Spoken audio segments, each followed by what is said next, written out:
Hi everyone, welcome to Applewood's first virtual story time. I'm Renee Saba, the Education and Events Coordinator with the Ruth Mott Foundation at Applewood. Hi everybody, I'm Joshua Smith. I'm the Education and Events Assistant here at Applewood. We're so glad that you could join us for our virtual story time. If you've been to Applewood in the past for our in-person story times, we're really happy you could be with us here today. If you haven't been to Applewood yet, we hope that you'll get a chance to visit us again later in the year. At Applewood, we have the opportunity to explore the world around us and get to know new friends during story time and other activities. Applewood was the historic home of Charles Stewart Mott and his wife Ruth. They believed in taking care of their neighbors and their community, and they also believed that everybody had a part to play in making their neighborhoods a better place. One of the ways that we're going to explore that today is by learning about the United States Census with a book called Everybody Counts. The census takes place every 10 years, and it is an opportunity to count who lives in our communities. That allows us to figure out what we need to make our communities a good place for everyone to live. So that includes making sure we have the right amount of schools, how to fix roads, and other needs that the community might have. By participating in the census and counting everyone who lives in our households, we can help our own neighborhoods and communities. So we're going to go ahead and get started with Everybody Counts. This book was brought to us by the United States Census Bureau and Scholastic Incorporated.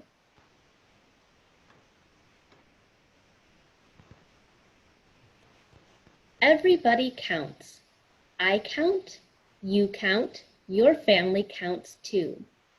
I count, you count, your neighbors count too. The census counts people. Make sure it counts you. I count, says Ellen, a very important person, age 3. Yes, indeed, everybody counts. Just follow along and see. You count as a person, a very special you. And wherever you live, that's where you count too. Like you, Ellen is number 1. To her family, she's dear. But when we count who lives in this house, we can't count her here. This is where her grandparents live. She's just visiting for the day. Ellen lives in a different house, though it's not so far away. So count 2 people in this home. 1, 2. Grandfather, who's Ned, and grandmother, who's Sue. You count, says Ellen to Leilani, going whoosh down the slide. When Ellen visits with Tron and Con, they play in the yard outside. Leilani's family and Ellen's grandparents' neighbors are they, in a row of neat townhomes a long counting way. Leilani has no sisters or brothers, not even a kitten or pup. She likes having friends come to play games and dress up. So count 3. 1, 2, 3. For this special family, for her mother and father, and of course, Leilani. Your family counts too, says Leilani to Tomas, her friend in the park, who always goes everywhere with his dog, Spark.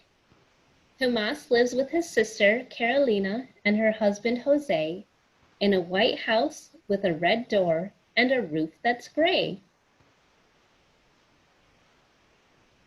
Tomas's family just grew, and he's happy as can be. Carolina has a new baby, a boy named Hector Lee.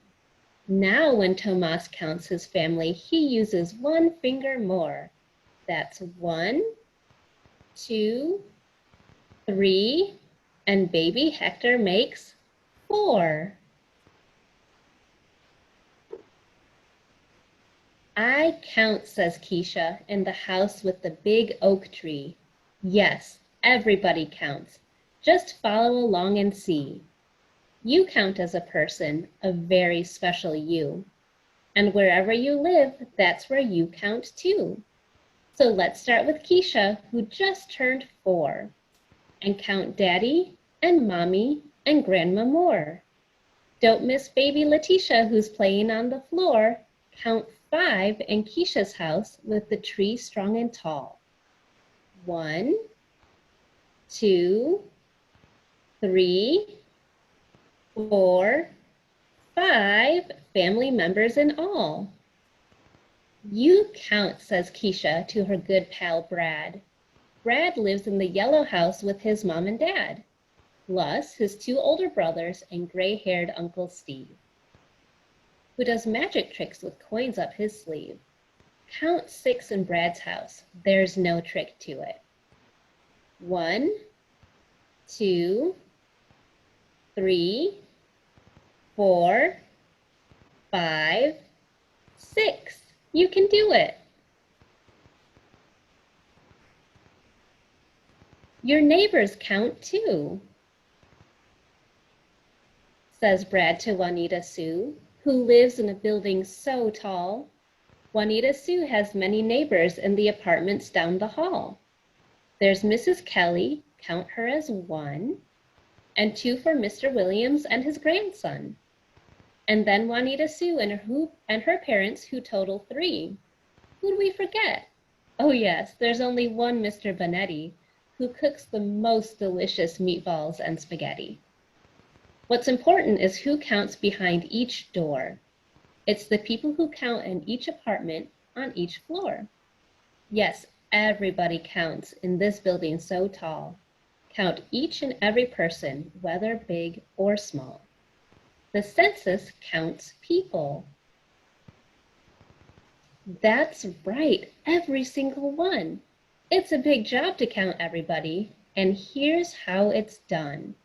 You get a form in the mail, or someone brings it to your door. It says, please count who lives here, and a few questions more. Then what's next?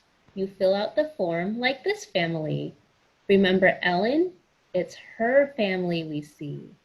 She lives on a farm with 2 helpers, chickens, and a pig. Count 8 people in Ellen's house. Her household is so big. The form is ready to mail, and that's easy to do. You can send it from your mailbox or the post office too. Make sure it counts you.